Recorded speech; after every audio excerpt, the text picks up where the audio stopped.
Greetings to all of you. So last lecture la நம்ம F test கான problem எப்படி solve பண்றது அதோட ஐடியா அப்புறம் ஒரு எக்ஸாம்பிள் சால்வ் பண்ணியிருந்தோம். இப்போ இன்னும் ஒரு எக்ஸாம்பிள் சால்வ் பண்ணலாம். ஸோ ஒரு வாட்டி F test ப்ராப்ளம் எப்படி சால்வ் பண்ணுறதுன்னு ரீகால் பண்ணலாமா? இங்கே பாருங்கள், நல்ல ஹைபாத்தசிஸ் அசியூம் பண்ணோம். There is no significant difference between the variances.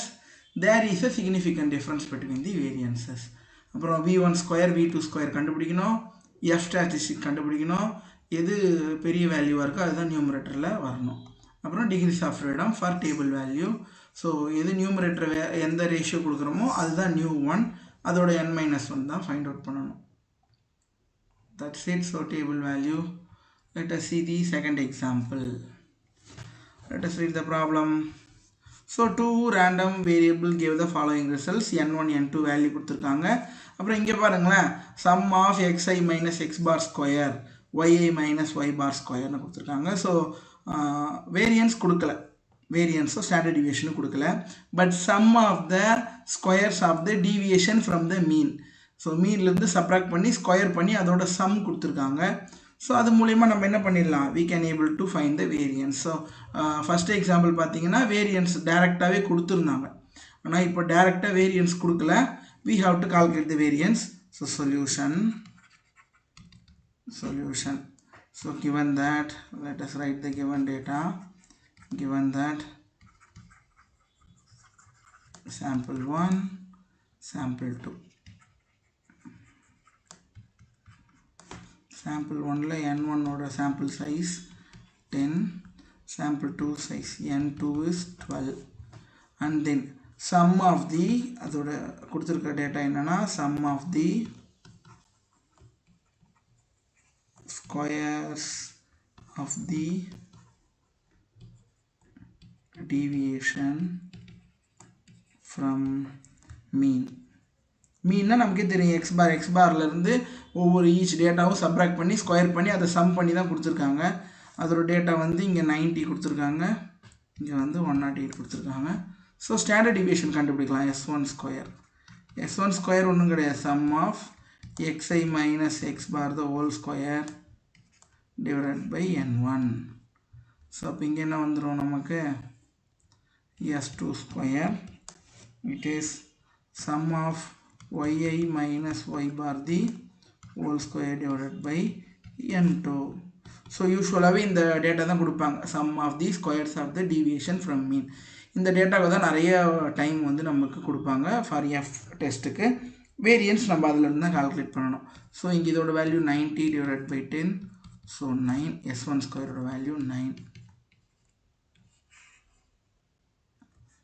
And then இங்கே this is 108 divided by 12. Divide பண்ண நமக்கு எவ்வளோ கிடைக்குது, 108 divided by 12 போட்டால் again it is also 9. So s2 ஸ்கொயரும் 9 தான்.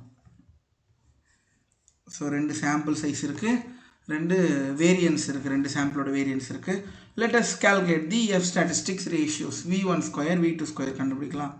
v1 square n1 s1 square divided by n1 minus 1, and then v2 square is n2 s2 square divided by n2 minus 1.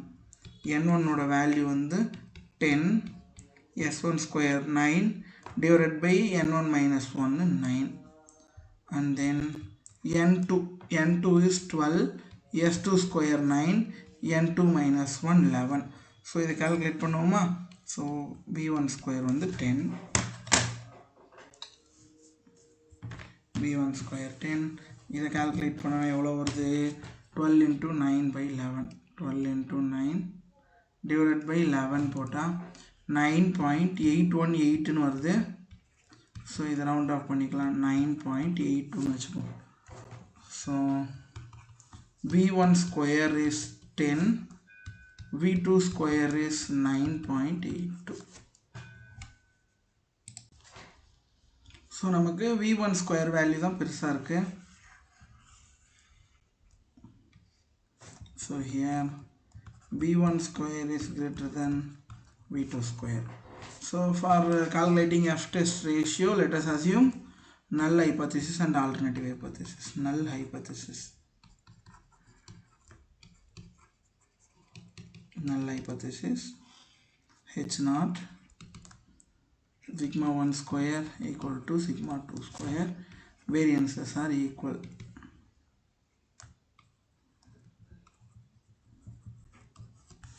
Then alternative hypothesis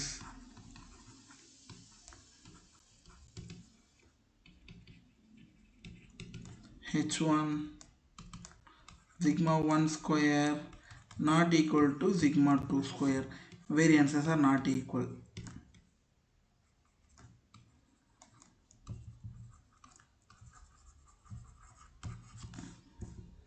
Under h naught,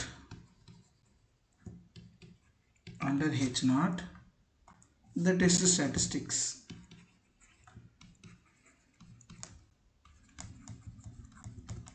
The test statistic f equal to v1 square divided by v2 square. v1 square value 10, v2 square is 9.82, divide பண்ணா எவ்வளவு வருது 10 divided by 9.82 put a 1.018 அப்போ 329. So நம்ம இது round of பண்ணி எடுத்துக்கலாம். f equal to 1.02 வச்சுப்போம். So 2 decimal 4 decimal, 2 decimal is enough, ஏன்னா இங்கே 0.18 தான் இருக்குது. அப்போ நமக்கு f ஓட வேல்யூ 1.02 இருக்குது. Then number of degrees of freedom, the number of degrees of freedom, number of degrees of freedom nu equal to nu1, v1 தான் பெருசாக இருக்குது. ஸோ அப்போ n1 minus 1, nu2 ஓட வேல்யூ n2 minus 1. ஸோ அப்போ என்ன கிடைக்குது, n1 எவ்வளோ, n1 is 10, இது 12, அப்போ வந்து 9,11. The table value of f, the table value of f equal to 9,11 degrees of freedom table value பார்க்கணும். ஸோ இதான் f table value. 11 இங்கே இருக்குது, 9 பார்த்தீங்கன்னா 2.90. ஸோ நான் ஆல்ரெடி சொல்லியிருக்கேன் போல்டு ஃபாண்ட் வந்து 1%க்கு, யூஷுவல் ஃபாண்ட் தான் வந்து 5% லெவலுக்கு. At 5% level okay, table value is 2.90 at 5% level, and for nu equal to 9,11 காணது. Okay, let us write the inference.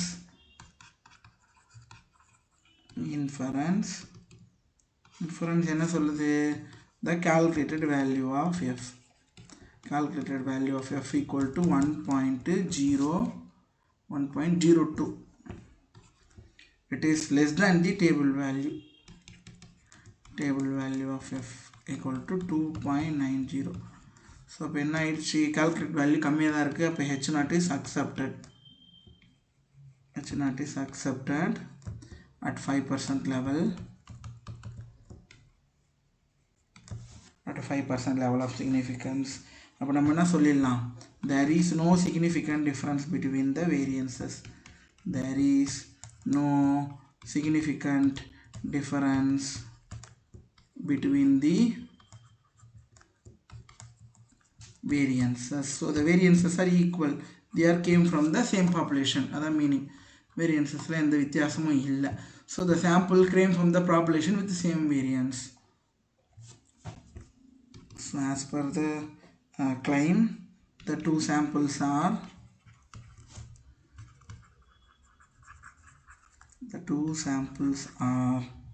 came from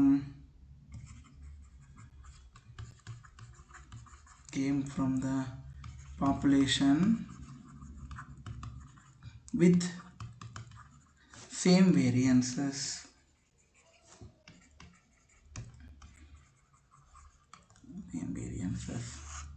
அவ்வளோதான்ப்பா. So நமக்கு என்ன பண்ணாங்க, டேட்டா அந்த மாதிரி கொடுத்துருக்காங்க, sum of the squares of the deviation from the mean கொடுத்துருக்காங்க. அதிலேருந்து variance கண்டுபிடிக்கணும். Variance கண்டுபிடிச்சிட்டு f ஸ்டாட்டிஸ்டிக்ஸோட ரேஷியோ கண்டுபிடிச்சிட்டு நல்ல ஹைபோதீசிஸ் ஆல்டர்னேட்டிவ் ஹைபோதீசிஸ் அசியூம் பண்ணுங்கள். அண்ட் தென் f கால்குலேட் பண்ணுங்கள், டிகிரிஸ் ஆஃப் ஃப்ரீடம் வச்சுட்டு அக்செப்டாக ரிஜெக்டான்னு சொல்லிடுது. இவ்வளோதான். ஸோ செகண்ட் ப்ராப்ளம் பார்க்கலாமா. எஃப் டெஸ்ட்டில் இங்கே பாருங்கள், 2 machines produces item with difference variability. a sample of 20 items from machine 1 with variance 16 கொடுத்துருக்காங்க. a sample of 25 items. இப்போ sample size பார்த்தீங்கன்னா இதில் ஒரு 20 இதில் ஒரு 25 45 போயிடுச்சு. நம்ம அப்போ z டெஸ்ட்டில் தான் இதை கால்குலேட் பண்ணணும். ஆனால் இங்கே பார்த்தீங்கன்னா டேபிள் வேல்யூ வந்து எப்படி கொடுத்துருக்காங்க, எஃப்ல கொடுத்துருக்காங்க. அப்போ எஃப் ஸ்டாட்டிஸ்டிக் கால்குலேட் பண்ண சொல்லியிருக்காங்க. ஏன் டேபிள் வேல்யூ கொடுத்துருக்காங்க, நமக்கு இதில் டிகிரிஸ் ஆஃப் ஃப்ரீடம் போட்டோம்னா 19,24 இங்கேயே கொடுத்துட்டாங்க பாருங்களேன். இதுக்கு டேபிள் வேல்யூ நம்மளால் அப்சர்வ் பண்ண முடியாது. இங்கே பாருங்கள் மேக்ஸிமமே இங்கே 12 தான் வருது, இங்கே 26 இருக்குது, ஆனால் 19 கண்டுபிடிக்க முடியாது. அதனால் டேபிள் வேல்யூ கொடுத்துட்டு எஃப் ஸ்டாட்டிஸ்டிக்ஸ் தான் கேட்டிருக்காங்க இவங்க. ஓகே, ஸோ அப்போ இந்த ப்ராப்ளத்தை எப்படி அப்ரோச் பண்ணுறதுன்னு பார்க்கலாமா. Solution. So first sample 1, sample 2. ஆக்சுவலாக உங்களுக்கு இந்த டேபிள் வேல்யூ கொடுக்கல அப்படின்னா நீங்கள் இசட் டெஸ்ட்டில் test of significant difference between the variances அந்த ஐடியா யூஸ் பண்ணி தான் சால்வ் பண்ணணும். ஓகே, ஸோ இதில் n1 எவ்வளோ 20, சாம்பிள் சைஸ் n2 வந்து 25. அப்புறம் first variance s1 square is 16, s2 square is 9. இவ்வளோ தான் டேட்டா. இப்போ ஃபஸ்ட்டு என்ன கால்குலேட் பண்ணிடலாம், v1 ஸ்கொயர் கால்குலேட் பண்ணிடலாமா. v1 square n1 s1 square divided by n1 minus 1. n1ஓட வேல்யூ 20, s1 ஸ்கொயரோட value 16 divided by 19. Okay, calculate எடுங்க, ட்ரை பண்ணுங்கள் பார்க்கலாம் எவ்வளோ வருது வேல்யூ. 20 into 16 போட்டால் 320 டிவைடட் பை 19 போடுங்க. அப்படியே கால்குலேட் ஒர்க் அவுட் பண்ணுங்கள் பேரலா. 16.8421 கிடைக்குது. அடுத்து v2 square n2 s2 square divided by n2 minus 1. n2 is 25, s2 square is 9, 24 வந்துருமா. n2 minus 1. அப்போ 25 into 9 is 225 divided by 24. So divided by 24 போடுவோம் 9.375 கிடைக்குது. இதுதான் v1 square v2 square. So அப்போ இங்கே பார்த்தீங்கன்னா v1 ஸ்கொயர் தான் அகைன் லார்ஜாக இருக்குது, v2 ஸ்கொயர் அசியூம் பண்ணுவோம். நல்ல ஹைபோதீசிஸ் எழுதுவோம். நல்ல ஹைபோதீசிஸ்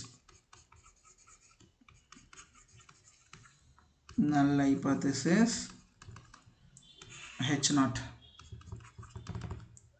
என்ன வரணும், sigma 1 square equal to sigma 2 square. Variances are equal.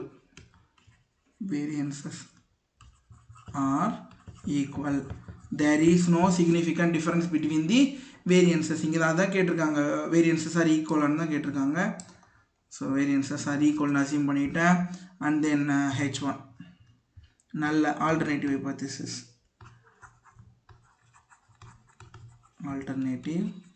Hypothesis. h1 opposite assume பண்ணிக்கலாமா. sigma 1 square not equal to sigma 2 square. Variances are not equal. There is a significant difference between the variances. So under h0 calculation போயிடுவோம். under h0 the test statistic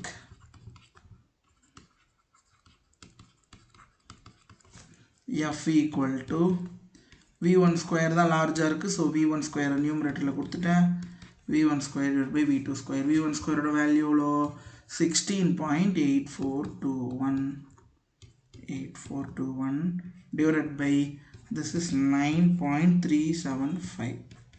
so ரெண்டு value divide பண்ணுவோமா. 16.8421 divided by answer போட்டால் எவ்வளோ வருது 1.79649 வருது.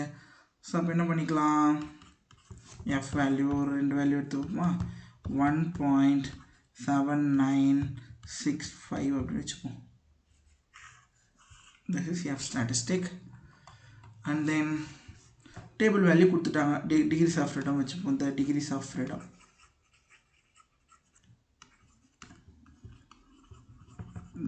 freedom nu equal to nu 1 v1 square தான் larger இருக்கு அதனால n1 minus 1 nu 2 equal to n2 minus 1 so அப்போ degrees of freedom equal to எவ்வளோ போகிறது 19,24 19,24க்கு table value of f எவ்வளோ கொடுத்துருக்காங்க the table value of f எவ்வளோ கொடுத்துருக்காங்கன்னா it is given in the problem 2.54 கொடுத்துருக்காங்க so 2.54 at எவ்வளோ level of significance 5% லெவலுக்குன்னு கொடுத்துட்டாங்க at 5% level of significance level of significance so inference எழுதுவோம்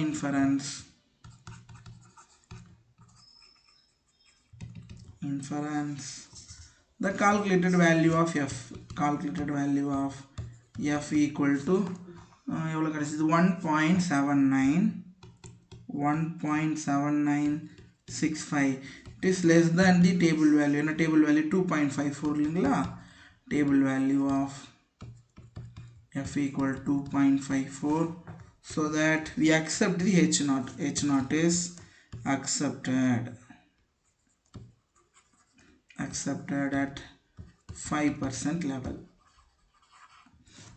at 5% level so the variances are equal